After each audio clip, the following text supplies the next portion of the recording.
দারজালের কপালে লেখা আছে কাফের, কাফা কাফের লেখা আছে দারজালের কপালে কাফের লেখা। তার একটা চক্ষু হলো অন্ধ। দারজালের প্রথম বৈশিষ্ট্য হলো এক চক্ষু হলো অন্ধ। কপালে এখানে লেখা আছে কাফের। কি লেখা আছে বলেন সবাই? এখানে লেখা আছে কাফের। এই তামির জারির তিনি এবার আস্তে করে এবার ওই লোকটি ডাক দিয়ে বলে, কে তুমি? বলে, আমার পরিচয় দেওয়ার আগে আগে তোমাদের পরিচয় কি বলে দাও, তোমার পরিচয় কি? তামির জারির বলে, আমি মদিনার একজন বাসিন্দা, আমি মদিনার অধিবাসী। আল্লাহু আকবার, আমি মদিনার অধিবাসী। এবার ওই জল্লাদ ওই দারজাল ডাক দিয়ে বলবে, তোমরা এখানে কিভাবে আসলে? এই যে আমার এই গোপন রহস্য, গোপন তত্ত্ব কিভাবে পেলে? বলে, আমরা 1 মাস নৌপথে ছিলাম। 1 মাস পথ চলতে চলতে আমরা পথ হারিয়ে ফেললাম। সাগরের ভিতরে আমরা রাস্তা হারিয়ে ফেললাম। হারিয়ে ফেলার পরে আমরা এবার আস্তে করে এই দ্বীপের কাছে চলে আসলাম। ওখান থেকে হাঁটতে হাঁটতে তোমার একজন গোয়েন্দার সাথে সাক্ষাৎ হয়ে গেল। এখন তোমার কাছে আসলাম, তুমি এবার কে? তোমার পরিচয় দাও, তোমার পরিচয়টা দাও।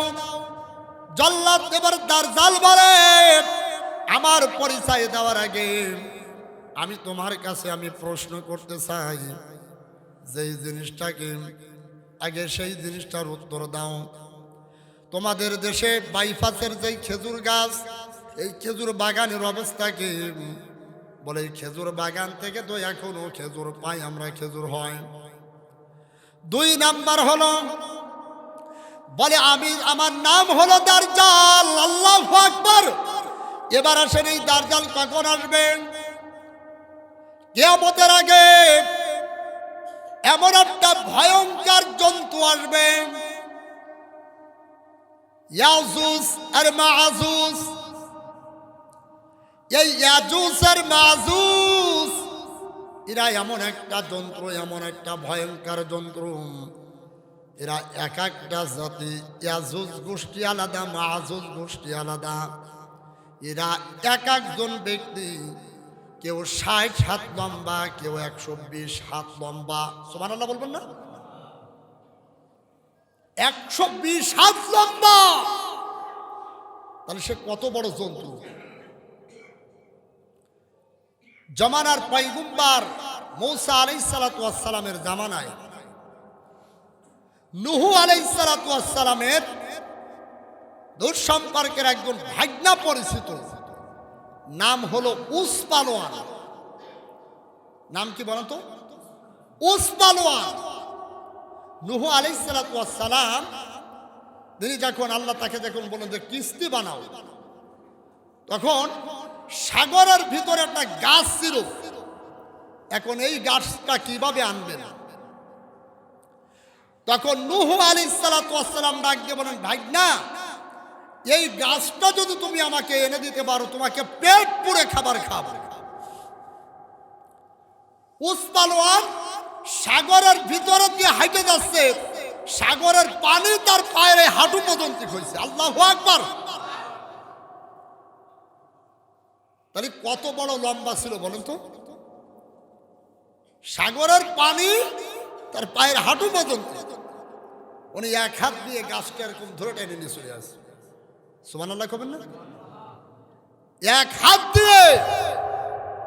তাহলে কি পরিমাণ শক্তি ছিল। গাছটা টেনে আনার দেওয়ার পরে মাত্র 2টা রুটি দিয়েছে।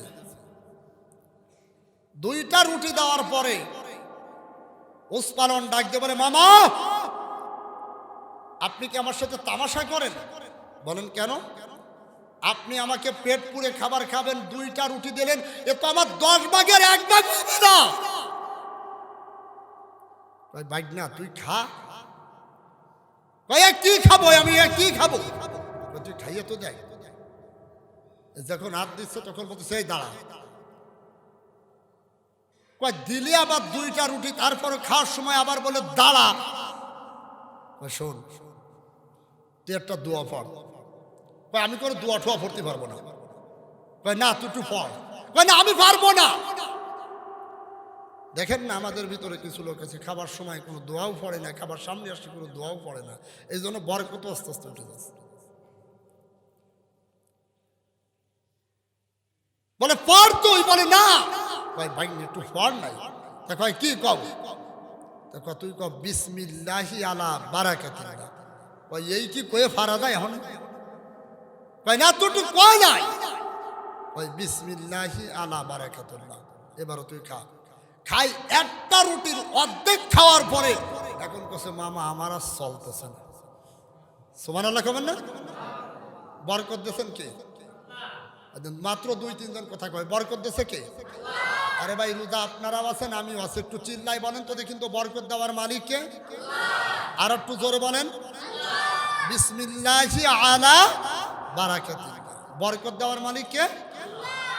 এই খাবার দেখুন এবারে কয় মামা আমারও চলতেছে না। খা না খা, তোর খাওয়াবো, তোর জন্মের খান খাবো, খা।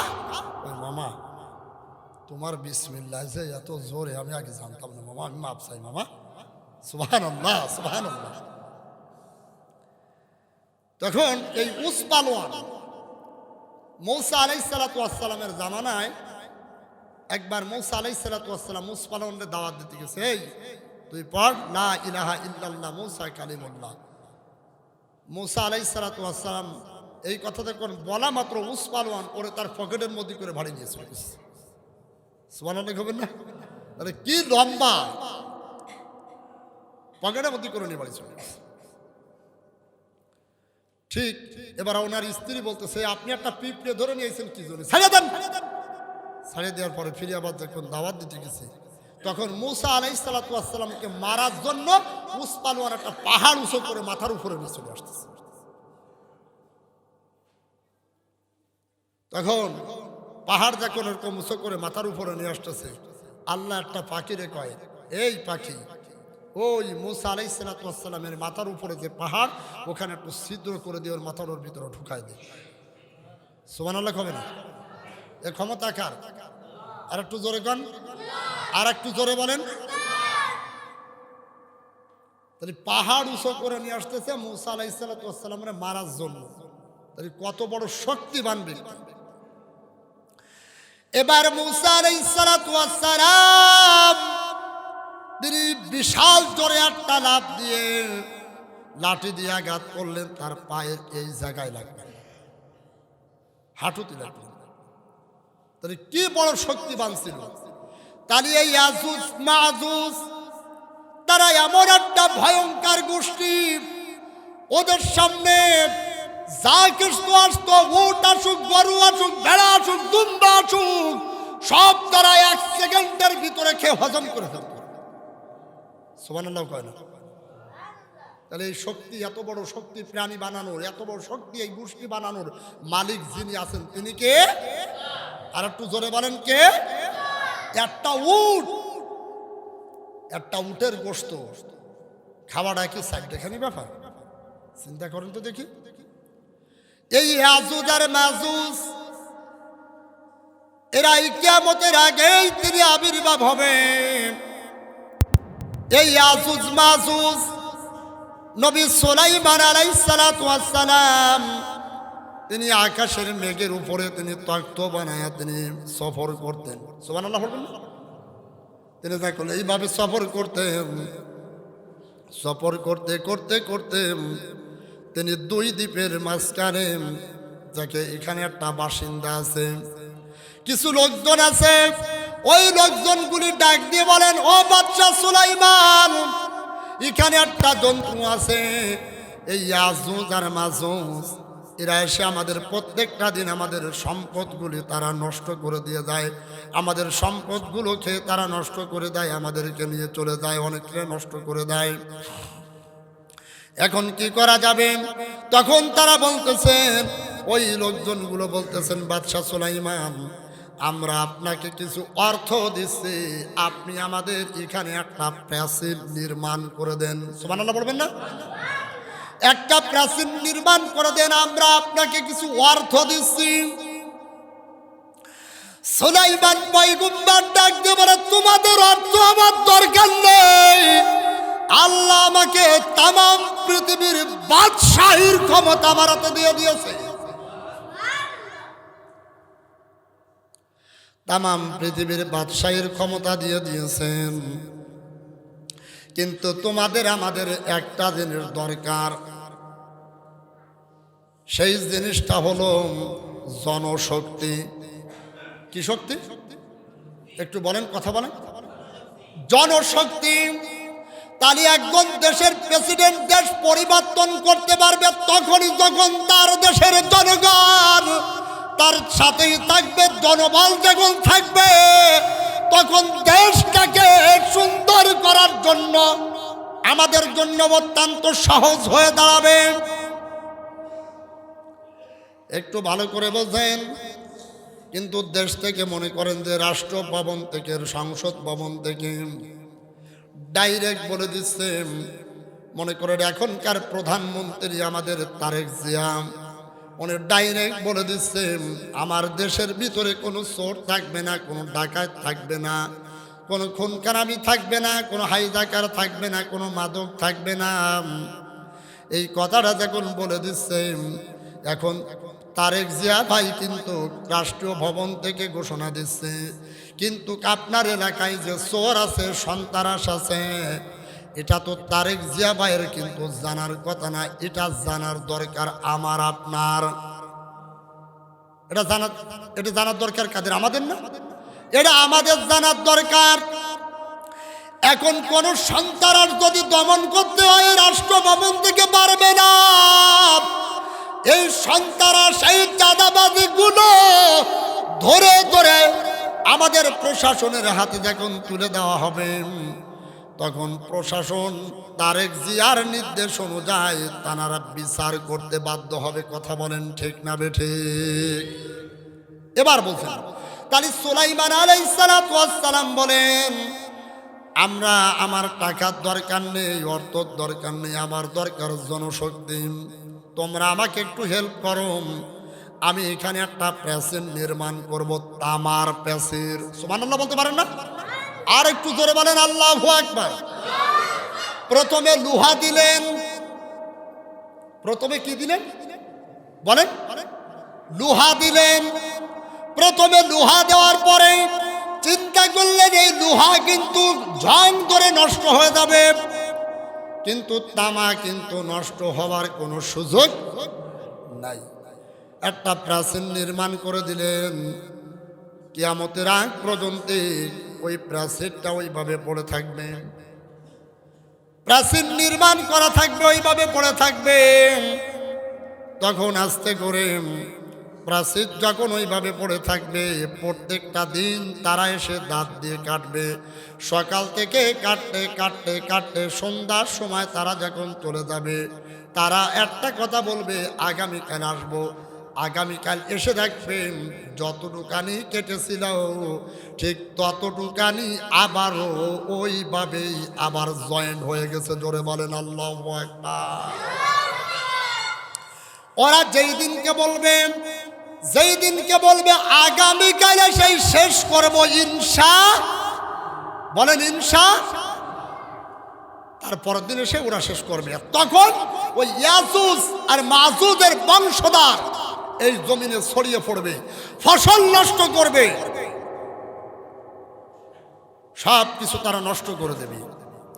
তখন ঠিক যখন এইভাবে প্রকাশ হয়ে যাবে, বাইপাসের খেজুর বাগান থেকে খেজুরও বন্ধ হয়ে যাবে, তখন দারজাল কিন্তু আস্তে করে এই জমিনে ওপেন হয়ে যাবে।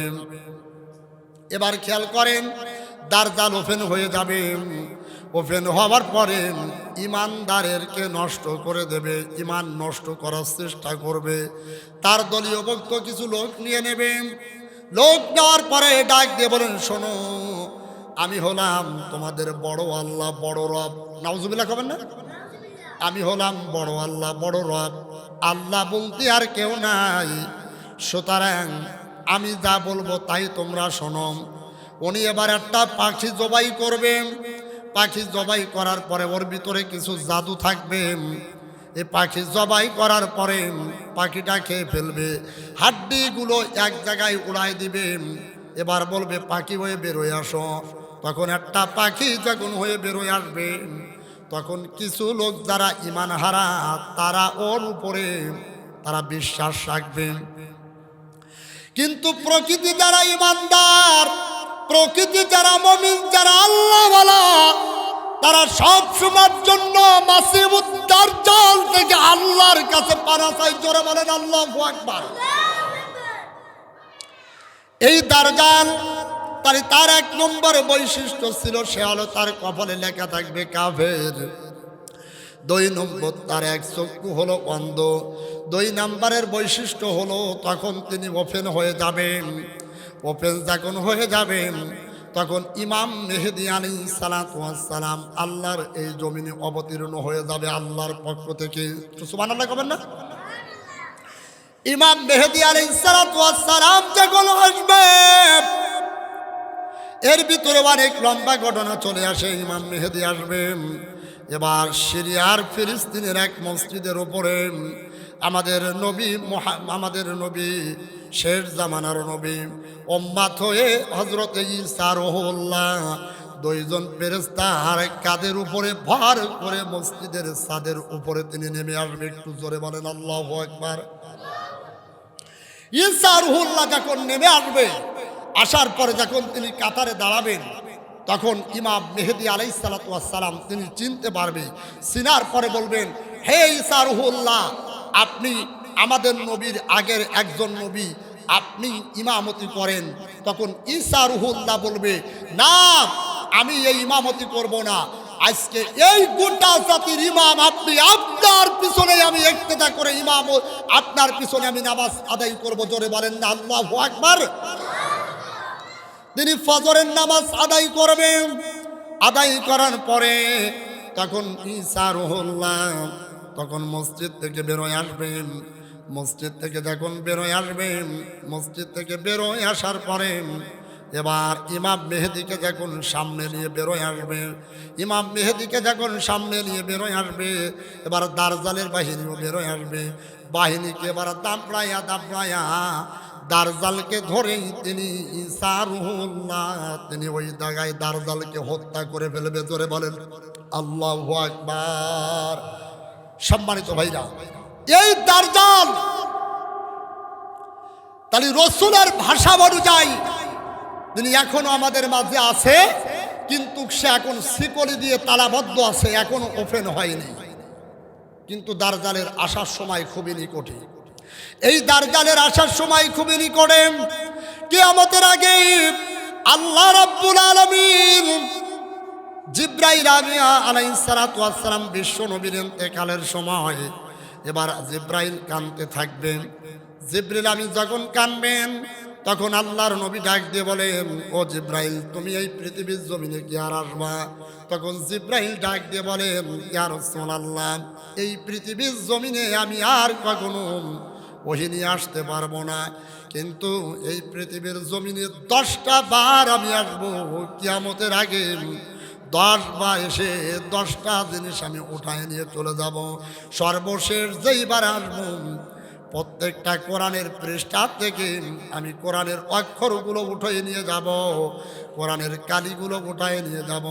যখন কোরআনের কালিগুলো উঠায় নিয়ে চলে যাব, সেই দিন এরপরেই তিনি আস্তে করে আল্লাহ রাব্বুল আলামিন কিয়ামত গঠিত করবে।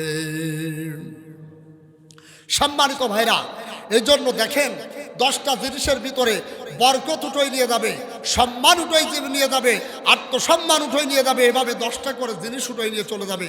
সর্বশেষ কোরআনের কালির অক্ষর থেকে, পৃষ্ঠার থেকে কোরআনের কালি উঠাই নিয়ে যাবে। আমার ভাইয়েরা, আমার যুবকেরা, আমার তরুণেরা, আজকে প্রায় সেই সময়টাই হয়ে এসেছে, প্রায় সেই সময় চলে এসেছে। আজ পিতামাতার সাথে কোনো সদ্ব্যবহার নেই, ছেলে মা বাবারা সম্মান করে না। আজ এই সম্মান জিনিসটাকে উঠাই নিয়ে যাচ্ছে, বরকত উঠাই নিয়ে গেছে। সুতরাং আসুন আমরা পবিত্র এই মাহে রমজান থেকে আল্লাহর কাছে আমরা একটা দোয়া করি যে রব্বুল আলামিন যেন তিনি এই মাসিবুদ দারজাল থেকে তিনি যেন আমাদেরকে ফানা দান করেন। চিৎকার করে বলেন আমিন। ভাই আর একটু জোরে বলেন না আমিন। কারণ এই দারজাল আসবে আমাদের ঈমান নষ্ট করার জন্য। কি নষ্ট করার জন্য আসবে বলেন তো? ঈমান নষ্ট করার জন্য আসবে। সুতরাং আমার প্রিয় ভাইরা, তাই আসুন এই মাহে রমজান মাস থেকে আজ রহমতের আজকে 9তম রোজা আমাদের মাস থেকে বিদায় নিয়ে চলে যাচ্ছে। আমরা কি শিক্ষা নিলাম? আমরা কি শিক্ষা পেলাম? কি নিলাম? কি আজকে জুমার মুসাল্লি ভরপুর, কিন্তু তারাবির মুসাল্লির খবর নেই, ফজরের মুসাল্লির খবর নেই। আমি আপনাদের কাছে জানতে চাই, জুমার নামাজ আদায় করা প্রত্যেকটা মুসলমানের জন্য ফরজ, কিন্তু দৈনন্দিন 5 ওয়াক্ত নামাজ আদায় করা প্রত্যেকটা মুসলমানের জন্য কি? এদের কথা কয় না। পিছনের ভাইরা কথা বলেন তো কি? এরা কথা বলতেছে না, এই কারণে এরা আসে না, তাই কথা বলতেছে না। আচ্ছা বলেন তো, জুমার নামাজ আদায় করা প্রত্যেক মুসলমানের জন্য কি? মাঝখানে লোক চুপ থাকে। এবার বলেন তো, দৈনন্দিন 5 ওয়াক্ত নামাজ আদায় করা প্রত্যেক মুসলমানের জন্য কি? তাহলে আজকে জুমার নামাজের খবর আছে, 5 ওয়াক্ত নামাজের খবর নেই কেন? কেন নেই? আপনার মতন ফাওয়াইদুল মুসাল্লিন, আপনার মতন হতচ্ছাড়া মুসাল্লির দরকার নেই। আপনি রোজা রাখবেন না, আপনি নামাজ আদায় করবেন না, আপনি ঈদের সময় নিত্য নতুন পোশাক পরে ঈদগার ময়দানে আসবেন, বিশ্বাস করুন, যার জন্য রোজা আছে তার জন্য ঈদ আছে, যার জন্য রোজা নেই তার জন্য ঈদ নেই। আপনি কিসের ঈদের আনন্দ করবেন? কিসের ঈদের নামাজ আদায় করবেন? তারপরও কিছু লোক ইফতারির সময় দৌড়ায় এসে ইফতারি যারা বন্টন করে তাদেরকে আবার খুশা মারা কোন কথা করে, এটা আজকে হলো না কেন, আজকে এটা হলো না কেন? আরে শালার হতচ্ছাড়া, তুই এই জায়গায় এসে করে দেখ, তুই এই জায়গায় এসে করে দেখ। তোমার এত সুন্দর করে ইফতারি বানাই খাওয়াচ্ছে, তারপরে একটু ভুল ত্রুটি বলে তোমার মুখের দিকে তাকানো দ্বারা তো দ্রুত বিদায় করে দেওয়ার দরকার। সাবধান হয়ে যান, কারণ এই যারা আপনি রোজা থাকেন বা নাই থাকেন, এই ইফতারি যারা বন্টন করে এরা কিন্তু ফিরাই রোজাদার, ফিরাই রোজাদার। তাই আসেন, এই রমজানে আমরা কেউ কারোর আমরা কষ্ট দেব না। আল্লাহ কষ্ট দেওয়া পছন্দ করে না, আমরা কেউ কারোর কষ্ট দেব না। ইফতারি যেইভাবে বন্টন করে, যেইভাবে খাওয়ায়, সেইভাবে আপনারা খানা খান, সেইভাবে আল্লাহর শুকরিয়া তান আদায় করেন। বরকত দিবেন তিনি কে? এদের কথা কয় না, বরকত দিবেন তিনি কে?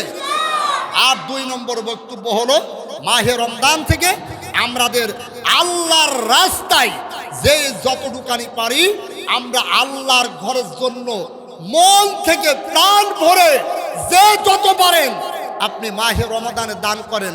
আপনি অন্য মাসের তুলনায় আপনি এই মাসে যত দান করবেন ততই আপনি সওয়াব পাবেন, ততই আপনি সওয়াব পাবেন। সুবহানাল্লাহ। বাড়ি দেখবেন, জমানার পয়গম্বর মুসা আলাইহিস সালাম তিনি আল্লাহর সাথে কথা বলার জন্য তিনি তুর পাহাড়ে যাচ্ছেন, রওনা করছেন। হঠাৎ করে একজন যুবক, ধনাঢ্য একজন ব্যক্তি, টকবগে একজন যুবক, তিনি জমানার পয়গম্বর মুসা আলাইহিস সালামকে ডাক দিয়ে বলতেছেন, হে জমানার পয়গম্বর, আপনি তো আল্লাহর সাথে কথা বলার জন্য যাচ্ছেন, আপনি একটু দয়া করে আমার সম্পর্কে আল্লাহর কাছে বলবেন, আল্লাহ যে আমার এত অর্থ সম্পদ দিয়েছে, আমার এই অর্থ সম্পদ নিয়ে আল্লাহর শুকর আদায় করতে আমার অনেক কষ্ট হয়ে যাচ্ছে। খুব ভালো করে বুঝবেন, আমি জিজ্ঞাসা করব মাঝখানে। এই যুবক তার সম্পদ এত পরিমাণ, তার সম্পদ কমানোর জন্য আল্লাহর কাছে আরজি পেশ করছে যে আল্লাহ যেন আমার সম্পদটা কমায় দেয়। যুবকের কথা শোনার পরে তিনি এবার আর কিছু দূর হাঁটতে হাঁটতে হাঁটতে হাঁটতে যে দেখে যে একজন প্রতিবন্ধী একজন যুবক, আমার দিকে দেখেন, প্রতিবন্ধী একজন যুবক, চকবকে যুবক, হাত পাগুলো চিকুন, মাথাটা এরকম মোটা, এক কথায় পাগল। তখন ওই প্রতিবন্ধী যুবক হাতে ভর করে তিনি মুসা আলাইহিসসালামকে ডাক দিয়ে বলতেছেন, হে জমানার পয়গম্বর, আপনি আল্লাহর কাছে বলবেন, প্রত্যেকটা মানুষকে তো আল্লাহ তাআলা তিনি যে কোনো একটা উদ্দেশ্য নিয়ে বানিয়েছেন। আপা হাসিবতুম আন্নামা খলাকনাকুম আবাসা ওয়া আন্নাকুম ইলাইনা লা তুরজাউন। হে পৃথিবীর মানুষ, তোমরা কি ভেবেছো তোমাদেরকে এমনি এমনি আমি বেহুদা সৃষ্টি করেছি? না, যে কোনো একটা উদ্দেশ্য নিয়ে সৃষ্টি করেছি। তখন ওই প্রতিবন্ধী যুবক ডাক দিয়ে বলতেছেন যে আমাকে এরকম হাত পাগুলো চিকুন, মাথার এরকম মোটা, এরকম করে আমাকে বানানোর উদ্দেশ্যটা কি, রহস্যটা কি? 3 নাম্বার ব্যক্তি একজন বৃদ্ধা মহিলা, তিনি এবার জমানার পয়গম্বরকে ডাক দিয়ে বলতেছেন, হে জমানার পয়গম্বর, আমাকে আমার আল্লাহ এত গরিব বানাইছে, আমার একটা ঘর দিয়েছেন, শ্রমের ঘর। বৃষ্টি হলে বৃষ্টি পড়ে, রৌদ্রু হলে রৌদ্রু পড়ে, আমার অনেক কষ্ট হয়। মুসা, আল্লাহর একটু বইল, আমার আল্লাহ যেন আমাকে একটু বড় লোক বানিয়ে দেয়। আচ্ছা, আমি আপনাদের কাছে জানতে চাই, প্রথম যুবক কি চেয়েছিল আল্লাহর কাছে? সম্পদ কমানোর জন্য। একটু সবাই বলেন, দেখেন একটা শিক্ষা বেরোয় আসবে। প্রথম যুবক কি চেয়েছিল? সম্পদ কমানো। এবং লাশ মহিলা কি চাচ্ছে? সম্পদ বাড়ানোর জন্য। জমানার পয়গম্বর মুসা আলাইহিসসালাম আল্লাহর সাথে সকাল থেকে নিয়ে শুরু করে সন্ধ্যা পর্যন্ত আল্লাহর সাথে কথা বলতেছেন। শেষ মুহূর্তে তিনি যখন চলে আসবেন, আল্লাহ রাব্বুল আলামিন ডাক দিয়ে বলতেছেন, ও মুসা, তুমি যখন আমার সাথে কথা বলার জন্য এসেছিলে তুর পাহাড়ে, তখন কারোর সাথে কি সাক্ষাৎ হয়েছিল? তখন মুসা আলাইহিসসালাম বলতেছেন, হ্যাঁ আল্লাহ, আমার সাথে 3 জন ব্যক্তির সাথে সাক্ষাৎ হয়েছিল। আল্লাহ তাআলা ডাক দিয়ে বলতেছেন, মুসা, তাদের সম্পর্কে তো আমার কাছে কিছু বললেন না। মুসা আলাইহিসসালাম বলে, আল্লাহ আমাকে বলার সুযোগ দেবেন না? সুবহানাল্লাহ বলবেন না? আল্লাহ বলতেছে, মুসা তুমি তো বললে না। আর মুসা আলাইহিসসালাম বলেন, আল্লাহ আমার তো বলার সুযোগ দেবেন না, বলবো তো। উনি এরকম উদ্ঘাট প্রশ্ন করছেন। আল্লাহ রাব্বুল আলামিন 3 জন ব্যক্তির সম্পর্কে 3 রকম কথা আমার আল্লাহ বলে দিলেন। 3 জন ব্যক্তির সম্পর্কে 3 রকম কথা যখন বলে দিলেন, মুসা আলাইহিসসালাম তিনি এবার আল্লাহর সাথে কথা শেষ করার পরে তিনি এবার প্রথম দেখা হয়ে গেল সেই মহিলার সাথে, যেই মহিলা চেয়েছিল সম্পদ বৃদ্ধি করার জন্য। মহিলা এবার ডাক দিয়ে বলেন, ও জমানার পয়গম্বর, আল্লাহ আমার সম্পর্কে কি বলে দিয়েছেন? জমানার পয়গম্বর ডাক দিয়ে বলতেছেন, মহিলারে, তুমি যদি তোমার সম্পদ বৃদ্ধি করতে চাও, তুমি আল্লাহর শুকর আদায় করো। তুমি আল্লাহর কি আদায় করো? একটু সবাই জোরে বলেন, কি আদায় করো? শুকরিয়াত আদায় করো। এবার বৃদ্ধা মহিলা ডাক দিয়ে বলেন, ও মুসা, চাইলাম তোমার আল্লাহর কাছে একটু সম্পদ, তো তোমার আল্লাহ আবার করছো যে শুকরিয়াত আদায় করতে। যাও তোমার আল্লাহরে বলো, তোমার আল্লাহর এই সম্পদ আমার লাগবে না। নাউজুবিল্লাহ করবেন না? আল্লাহ রাব্বুল আলামিন তিনি অসন্তুষ্ট হয়ে গেলেন। তিনি এবার ডাক দিয়ে বলতেছেন, ও জিব্রাইল, তুমি চলে যাও, তোমার যে 600 পাখা আছে, এই 600 পাখা দিয়া এই বৃদ্ধা মহিলার ঘরের উপরে হালকা করে একটু বাতাস দিয়ে দাও। বাতাস দেওয়া মাত্র ওই মহিলার ঘরটাকে ভেঙ্গে চুরে চোরমার করে যেন সাগরের ভিতরে নিক্ষেপ করে দেয়। ক্ষমতা আল্লাহর আছে না নেই? বলেন, এই ক্ষমতা আল্লাহর আছে না নেই? একটু জোরে বলেন, আছে না নেই? তাহলে ভালো করে বোঝেন, মহিলাকে আল্লাহ বললেন, ও মহিলা, তুমি যদি সম্পদ বৃদ্ধি করতে চাও, তুমি আল্লাহর শুকর আদায় করে নাও। মহিলা বলেন, তোমার আল্লাহর সম্পদ আমার লাগবে না, যাও। এবার আমার আল্লাহ আরো অসন্তুষ্ট হয়ে সামান্যতম একটা বাতাস দিয়া, একটা ঝড়ের মতন করে বাতাস দিয়া মুহূর্তের ভিতরে মহিলার ঘরটাকে আমার আল্লাহ ভেঙ্গে চোরে চোরমার করে দেওয়ার ক্ষমতা আমার আল্লাহর আছে না নেই? দ্বিতীয় নাম্বার, ওই সেই প্রতিবন্ধী যুবক মূসা আলাইহিস সালাতু ওয়াস সালাম ওই যুবকের পাশ দিয়ে না যে তিনি এবার দূর থেকে সরে যাচ্ছেন। এবার মূসা আলাইহিস সালাতু ওয়াস সালাম ভাবলেন, আমি যদি এই সংবাদটাই যুবককে দিই, যুবক আরো অসন্তুষ্ট হবে।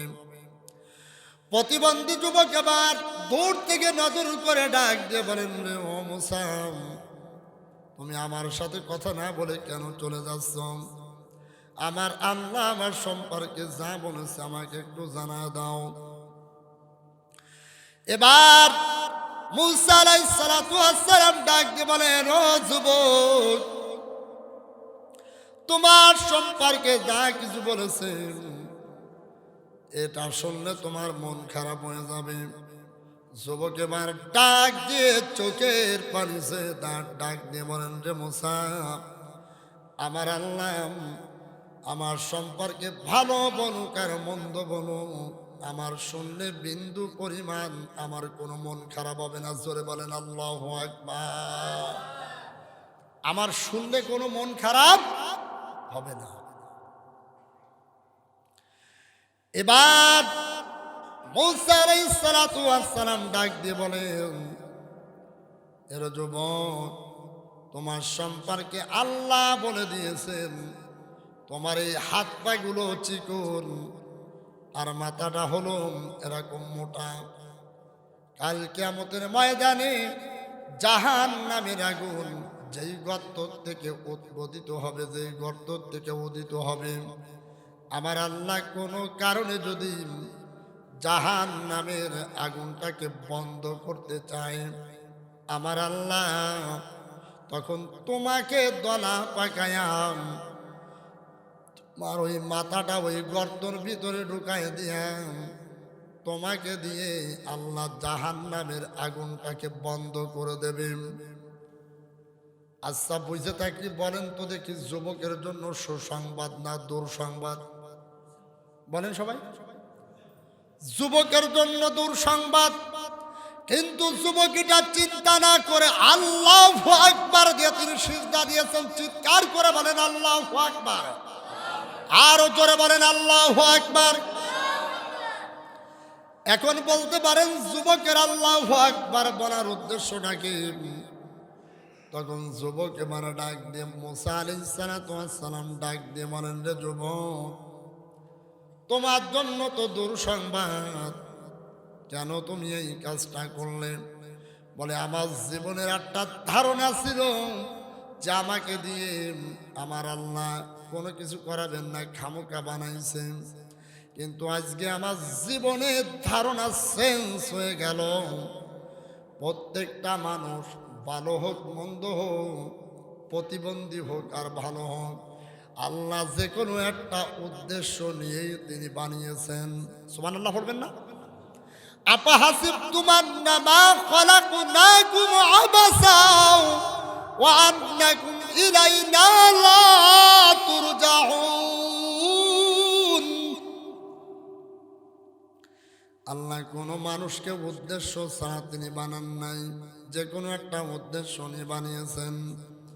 এই কথা শোনা মাত্র আমার আল্লাহ ডাক দিয়ে বলেন, জিব্রাইল রে, তুমি জলদি করে ওই যুবকের কাছে চলে যাও।